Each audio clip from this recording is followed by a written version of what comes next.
Para simplificar el desarrollo y la programación de la interpolación en triángulos o en más de una dimensión en general, en lugar de desarrollar fórmulas de interpolación para triángulos generales, lo que se hace es desarrollarlas solo para un triángulo estándar y luego mediante un cambio de variable transformar cualquier triángulo en el triángulo estándar para interpolar en él. El triángulo estándar tiene como vértices el origen, el vector 1, 0 y el 0, 1. Y se puede transformar en cualquier triángulo de vértices generales con esas coordenadas x1 y 1, x2 y 2 y x3 y 3 mediante la transformación que se muestra acá. Donde las funciones t sub 1, t sub 2 y t sub 3 son las que se ven en esta fórmula. Obsérvese que esta transformación va a ser simplemente una transformación afín, o sea, una transformación lineal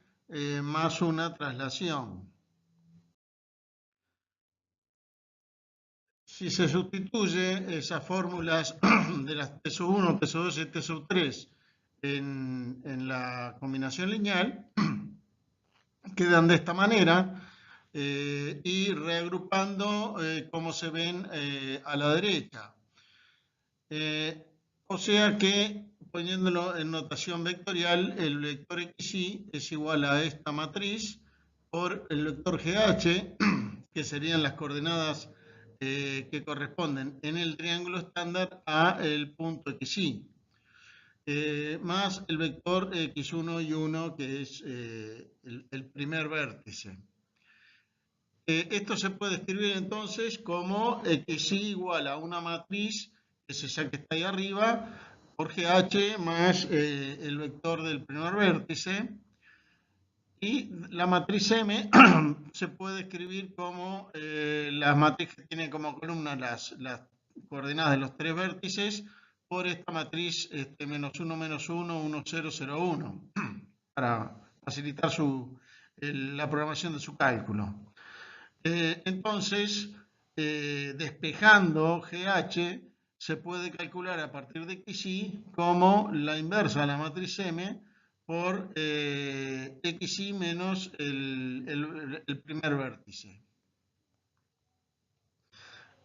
Cuando se quiere interpolar entonces XY, lo que se hace es, mediante esta última fórmula, hallar el GH que corresponde en el triángulo estándar e interpolar la función que se desea interpolar en el triángulo estándar, sabiendo que el primer vértice del triángulo estándar le va a corresponder el valor de la función en el primer vértice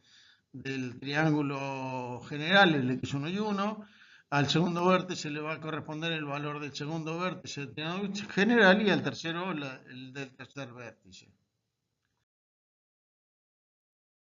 En Celab podríamos programar una función para obtener el vector de coordenadas en el triángulo estándar GH que corresponda para un triángulo de vértices B1, B2, B3 al vector B, que serían las coordenadas en el triángulo general o triángulo original del punto donde se quiere interpolar.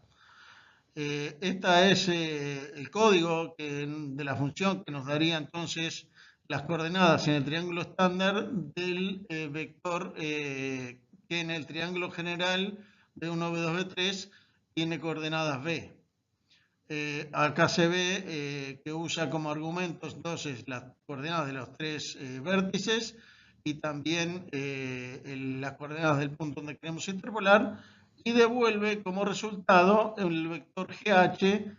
que está calculado ahí con la fórmula que vimos antes. Bueno, ahora vamos a ver cómo se interpola en el triángulo estándar. En el caso que vamos a ver primero, que son los triángulos de primer grado, o sea, con solo tres nodos, que van a ser los vértices, el valor interpolado se calcula con esta fórmula, o sea, una combinación lineal de tres funciones de forma por los valores de la función en los nodos. Las funciones de forma son estas que se ven acá, que corresponde justamente a algo muy parecido a funciones lagrangianas, que valen 1 en un nodo y 0 en los otros nodos. Entonces, nos va a quedar una fórmula muy similar a la de la interpolación de Lagrange, y simplemente se multiplica lo que valga en el punto donde vamos a interpolar, en el GH donde queremos la interpolación, estas tres funciones de forma por los tres valores nodales. Nótese que las funciones de forma N1, N2, N3 que se usan para interpolar en el triángulo lineal son las mismas que las funciones T1, T2 y T3 que usamos para transformar el triángulo estándar en un elemento triangular general. Entonces, como la geometría y la función U se interpolan con las mismas funciones de forma, se dice que este elemento es isoparamétrico, porque la parametrización de la geometría es la misma que la parametrización de la función interpolar. Bueno, en Scilab se podría programar la siguiente función para obtener un vector con los valores de las funciones de forma para un punto en el triángulo estándar de coordenadas GH con este código. Obsérvese entonces que el argumento de la función es un vector que tiene las coordenadas en el triángulo estándar del punto donde se quiere interpolar, y el resultado que devuelve es un vector columna con lo que vale cada una de las tres funciones de forma del triángulo de primer grado en ese punto GH. Entonces, para interpolar en un punto B dentro del triángulo cualquiera de vértices B1, B2 y B3, se podría usar la función que vimos antes para obtener el vector de coordenadas en el triángulo estándar, el GH, que nos daba la función anterior, y usarlo como argumento de esta función para que nos devuelva el vector de funciones de forma, que simplemente multiplicándolo por el vector de valores nodales de U, obtendríamos el valor interpolado que estamos buscando. Bueno, la interpolación en triángulos de segundo grado, o sea, la interpolación de segundo grado dentro del triángulo estándar, es similar a la anterior, pero hay más nodos y más funciones de forma. El valor interpolado se calcula también mediante una combinación lineal muy sencilla de funciones de forma, que son las funciones de forma, son estas que están acá. La figura ilustra dos de los casos, el caso de que sea un nodo vértice y el caso de que sea un nodo de medio lado. Me faltó aclarar que los nodos 4, 5 y 6 del triángulo estándar están en el punto medio de cada uno de los lados, y con la transformación afín que vimos antes corresponden a los puntos medios de los lados del triángulo original. Las otras funciones de forma simplemente son rotaciones de estas, las tres rotaciones de estas que están acá, por eso no le puse ninguna ilustración. Entonces nos va a quedar en definitiva esta fórmula que está ahí, que simplemente fue sustituir estas tres funciones de forma en la combinación lineal de más arriba. En este caso, entonces, las funciones de forma usadas para interpolar Q son polinomios de segundo grado en G y H. Como con esta interpolación, el elemento no sería isoparamétrico porque la geometría se interpola con una interpolación de primer grado, y la función se está interpolando con una interpolación de segundo grado. Por eso, en este caso no es un elemento isoparamétrico. Bueno, en Scilab podríamos programar la siguiente función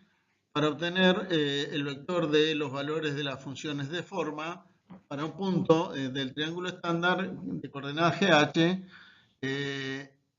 y sería este el código. Es muy parecido al anterior, un poquito más largo porque tenemos 6 funciones de forma.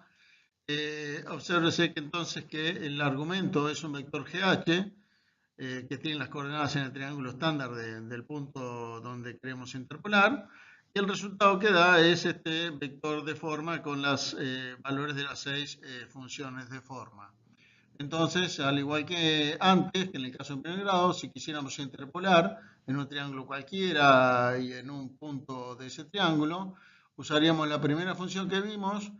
para obtener el vector GH que corresponde al punto a interpolar en el triángulo estándar y lo usaríamos como argumento de esta función para obtener el vector con las 6 funciones de forma que se multiplicaría por el vector de valores nodales, que en este caso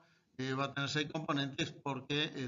el triángulo tiene 6 nodos. O sea que vamos a necesitar los valores de la función en el triángulo original, no solo en los 3 vértices, sino también en los 3 puntos medios de los lados de ese triángulo.